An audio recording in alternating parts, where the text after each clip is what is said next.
Oi, pessoal. Sou o professor Alexandre, da Clínica América, e é um prazer estar com vocês aqui novamente para falar sobre um assunto importantíssimo em provas, diabetes mellitus. E hoje a gente vai falar sobre o subtópico tratamento, um tópico que tem prevalência moderada em provas da USP, por isso é importantíssimo vocês saberem todos os pontos para gabaritar a questão e passar na residência do sonho de vocês. Então, como não poderia deixar de ser, a gente vai fazer um caso clínico para fixar os principais conceitos de tratamento de diabetes mellitus. Então, a gente tem um paciente de 75 anos, com hipertensão arterial sistêmica 10, diabetes mellitus há 8 anos e tinha tido um infarto recente, 6 anos. Ele pesava 60 quilos, mas era baixinho, tinha um IMC de 30,2, uma obesidade grau 1. Trazia exames com glicemia de jejum de 98 e uma hemoglobina glicada de 7,5. Tinha um creatinina de 1,1.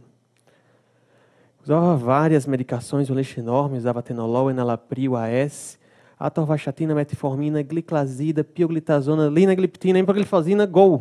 Era muita medicação mesmo, era um lixo enorme. Tinha polifarmácia, mas não usava insulina. Ele referia que usava adequadamente todas essas medicações. Então, quando a gente vai avaliar um paciente, quando a gente vai avaliar a terapêutica de um paciente, a gente precisa saber o nosso objetivo com isso. Que alvo a gente precisa encontrar, que alvo a gente vai atrás.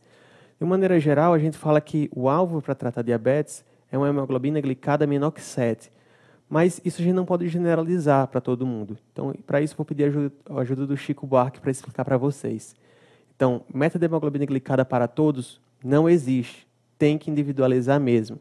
Então, se o paciente tem uma curta duração de doença, tem poucas comorbidades, boa aderência, está no adequado sistema de saúde, a gente vai ficar feliz, vai dizer para ele que ele tem uma alta expectativa de vida e, com isso, a meta de glicada dele vai ser mais apertada, vai ser de 6,5, para a gente evitar as complicações a longo prazo. Já se o paciente tem muito tempo de doença, tem muitas comorbidades, má aderência, está no sistema de saúde ruim, a gente vai ficar triste e vai dizer para ele que ele, como tem uma baixa expectativa de vida, não adianta ficar tratando tão intensivamente. A hemoglobina glicada menor que 8 é mais que o suficiente, porque o risco de complicações a longo prazo é baixo, já que a expectativa de vida não é tão alta assim. Para nossa paciente, uma hemoglobina glicada de 7,5 parece um alvo bom.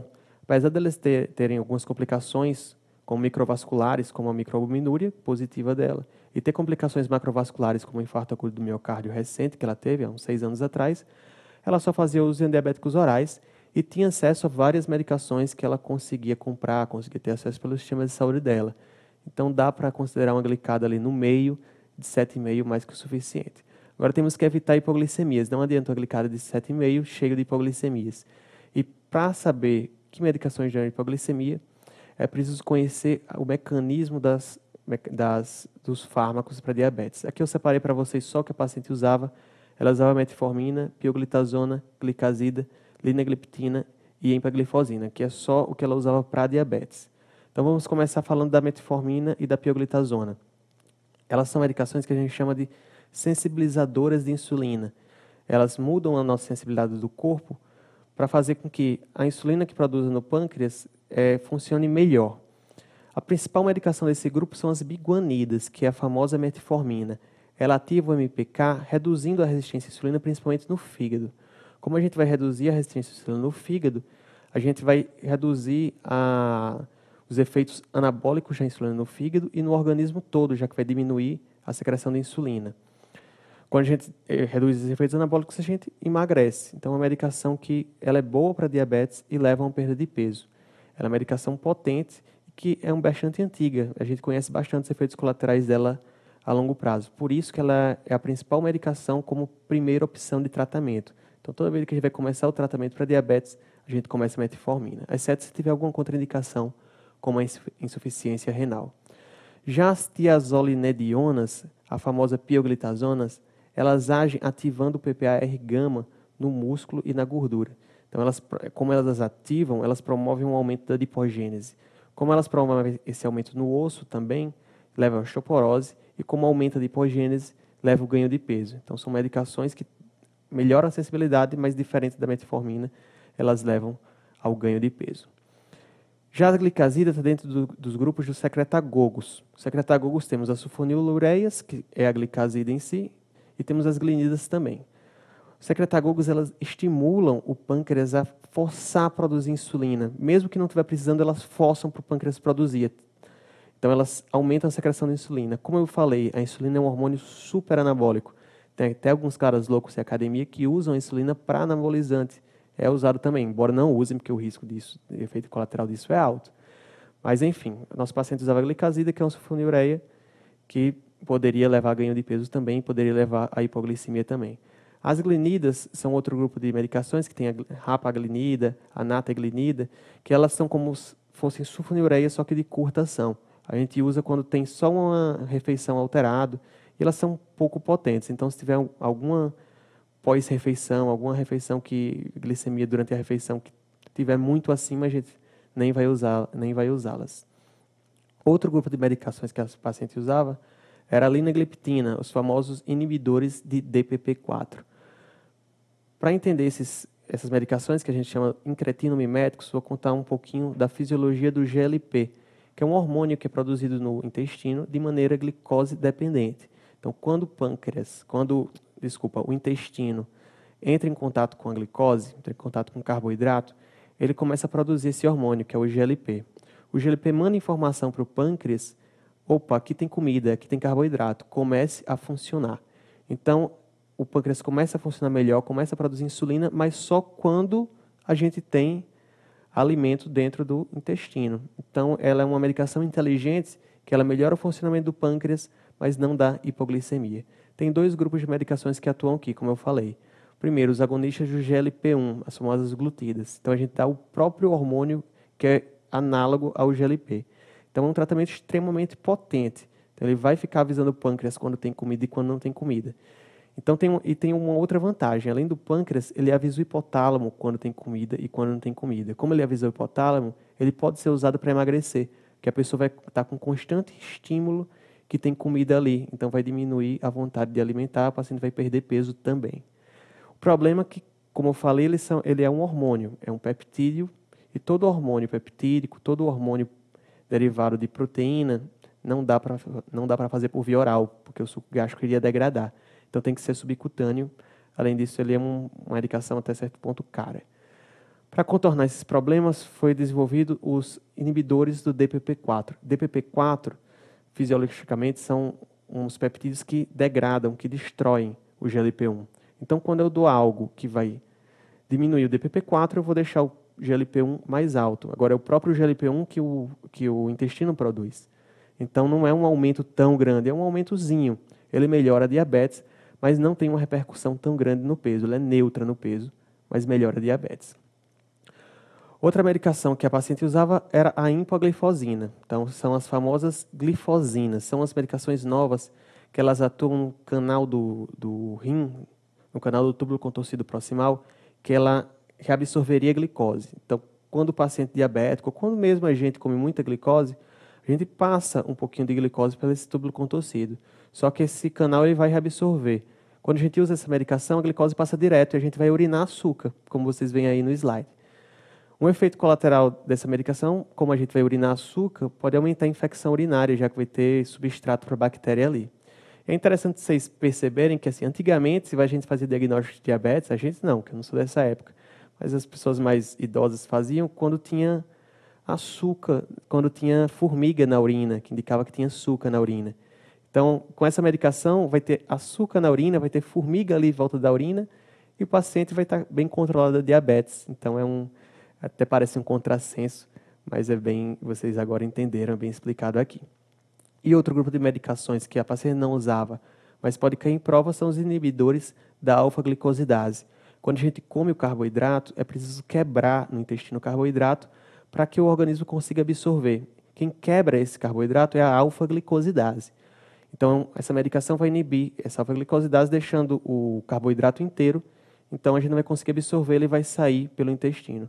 O problema é que quando o carboidrato inteiro vai saindo pelo intestino, vai ter várias bactérias ali que vão usar esse carboidrato. Então, o paciente pode ter flatulência, pode ter gases, pode ter desconforto intestinal. Então, é uma medicação que pode ser usada, mas é bem pouco na prática. Então, aqui vamos revisar esses conceitos que eu falei para vocês rapidinho. Então, quais dessas medicações podem levar à hipoglicemia? Gliclazida. Quais das medicações que a paciente usava pode levar a ganho de peso? Então, ganho de peso, gliclazida também, já que vai estimular o pâncreas a fazer insulina, e a insulina é um hormônio anabólico, e a pioglitazona, que vai estimular a diferenciação dos adipócitos, então vai aumentar esses adipócitos, levando a ganho de peso. E quais as medicações podem levar à perda de peso? Ao contrário, então das que a paciente estava usando, a metformina, que vai melhorar a sensibilidade à insulina, e a empaglifosina, que vai fazer a paciente urinar açúcar, então vai perder um pouco de caloria pela urina.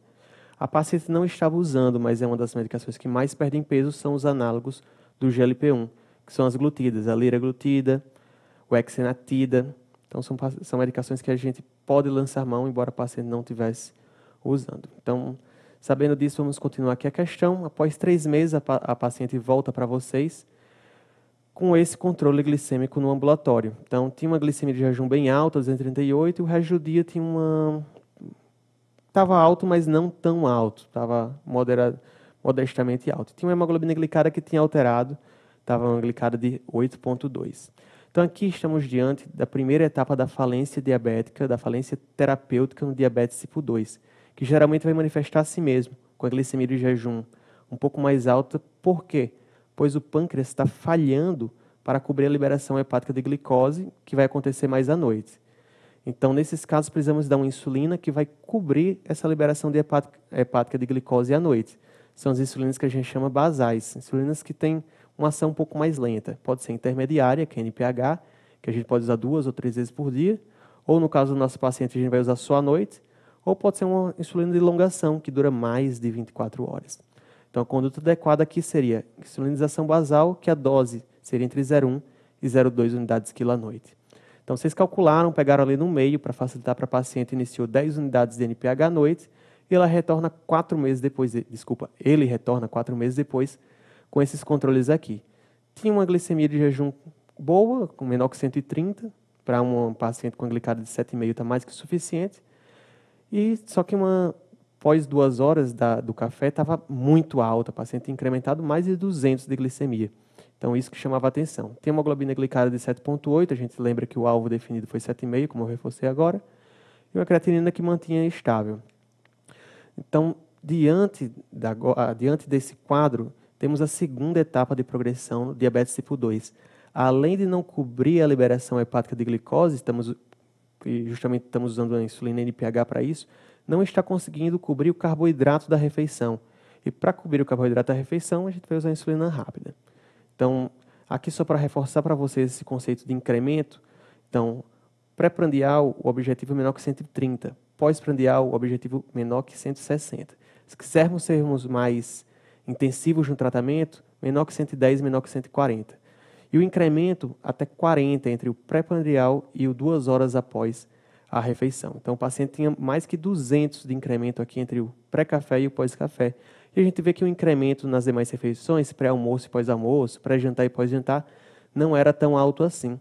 Então, a gente vê que o principal problema era entre o jejum e o pós-café. Então, para isso, a gente vai usar uma insulina rápida, ultra rápida, já que a gente quer algo potente para poder normalizar essa glicemia. Então, das insulinas ultra rápidas, temos a glulizina, a lispro e aspartate. Não confunda a glagina com glulizina. A glagina é lenta, a glulizina é rápida. Um macetezinho aqui para vocês é que todas as ultra rápidas têm um S. Eu penso nas superinsulinas, que são super rápidas. Então, glulizina, lispro e aspartate. Daí vocês já não confundem mais com glagina, que não tem S. E tem a insulina rápida, que é a famosa regular. Então, para esse paciente, a gente vai adicionar uma insulina rápida ou ultra rápida antes do café. Então, ela vai para casa, vocês orientam tudo, só que ela volta 3 meses depois com uma queixa bem diferente aqui do diabetes. Então, ela tinha evacuações enegrecidas há 3 dias, com forte abdominal, e estava no estado geral já um pouco pior. Ela estava tendo hipotensão, tinha uma uma pressão arterial de 100 por 60, tinha um lactato um pouco alto, tinha uma disfunção renal, uma creatinina de 2,5, tinha uma hiperglicemia de 260. Diante dessa situação, vocês vão examinar ela, no toque retal tinha fezes enegrecidas, vocês encaminham para o pronto-socorro para que faça a endoscopia digestiva alta, que inclusive a paciente estava com anemia de tanto sangue que ela já tinha perdido. Então, nessa situação é necessário algumas mudanças no tratamento de diabetes. Então, ela usava vários antidiabéticos orais, usava insulina. Então a gente precisa adaptar um pouco porque ela tem uma disfunção renal. O paciente com disfunção renal, com alguma disfunção orgânica, e vai ser internado, a gente precisa suspender os antidiabéticos orais e iniciar insulinoterapia. E a gente vai iniciar da seguinte maneira. Então a gente vai fazer a glicemia capilar para todo mundo. Se o paciente não tinha diabetes e com a glicemia menor que 140, a gente esquece monitorização, só vai monitorizar novamente se entrar um novo fator de risco, tipo corticoide, nutrição enteral ou parenteral. Se o paciente tem uma glicemia entre 140 e 250 e usava só um tipo de insulina ambulatorial ou usava pouca dose de insulina ambulatorial, a gente vai fazer só insulina rápida. Pode ser aquela rápida de 6 em 6 horas se o paciente estiver em jejum, como no caso do nosso paciente, ou uma rápida antes das refeições, no caso se a paciente estiver alimentando-se. Mas, se a paciente já usava a insulinoterapia basal bolus, como no caso da nossa, já no consultório, ou tinha uma glicemia alta, maior que 250, que também é o caso da nossa, a gente vai iniciar a insulinoterapia, vai suspender tudo que ela usava de antidiabético oral e vai iniciar a insulinoterapia basal, aquela lenta, mais a bolus. Então, nesse momento, a gente vai suspender os antidiabéticos orais e iniciar a insulinização. Então, a paciente fez endoscopia com uma glicemia adequada, ficando entre 150 e 180, e na endoscopia acharam uma úlcera Forrest 2B, foi tratada e após um dia foi iniciado a dieta oral. Então foi liberada a dieta oral e daí foi pedido para vocês modificarem, já que ela estava de 6 em 6 horas e a gente sabe que esquema de insulina de 6 em 6 horas é proscrito para quem está em dieta oral. Então, que modificações precisamos fazer? Aqui a gente vai calcular junto com vocês. Então, paciente de 60 quilos, ele precisava de 0,2 unidades da dose basal. 0,2 vezes 60 dá 12 unidades de insulina basal e 0,2 unidades quilo de insulina prandial. Então, vezes 60 dá 12 unidades de insulina prandial também. Então, para a insulina basal, vamos fazer a dilongação de 12 unidades, ou a gente pode fazer a famosa NPH. Então, pode ser 4 unidades antes do café, 4 antes do almoço e 4 antes de dormir. Ou aquele famoso 2/3, 1/3. Então, 8 unidades antes do café e 4 unidades antes de dormir. E para a insulina prandial, a gente vai dividir os 12 nas 3 refeições que ela tem no dia. Então, 4 unidades antes do café, do almoço e antes do jantar. Então, a prescrição fica assim: glicemia capilar 4 vezes por dia, café, almoço, jantar e às 22 horas. Preste atenção que não é de 6 em 6 horas. 6 em 6 horas não existe mais. Tem que colocar os horários. NPH 4 unidades antes do café, do almoço e às 22 horas. Se for uma de longa duração, é 12 unidades uma vez por dia. E a insulina rápida, a gente vai fazer aquela tabelinha. Então, se a paciente estiver no alvo, entre 100 e 140, a gente vai dar a dose calculada, 4 unidades. Se estiver acima do alvo, a gente vai dar um pouquinho mais e vai aumentando de 40 e 50 a cada vez que ele está acima de 140. Como assim? Vou explicar melhor. Então, entre 100 e 140, 4, 141 e 180, 5, 181 a 220, 6. Então, a cada 40 acima do alvo, a gente vai aumentar uma unidade. Então, agora fechando a aula e resumindo o que vocês precisam saber, lembra, alvo glicêmico, não existe alvo para todos. Para a maioria, 7, mas precisa ser individualizado em idades, comorbidades e complicações de diabetes. Os antidiabéticos não insulínicos, saber as peculiaridades, saber quem dá hipoglicemia, saber quem ganha peso e saber quem perde peso também. A insulinoterapia é importante saber cada etapa e saber o que é ultra rápida, o que é rápida, o que é intermediário, o que é lenta e as ultralentas. E saber os princípios da hiperglicemia hospitalar, que vai ser perguntado e vai ser questionado para vocês. Então, forte abraço, pessoal. Até a próxima.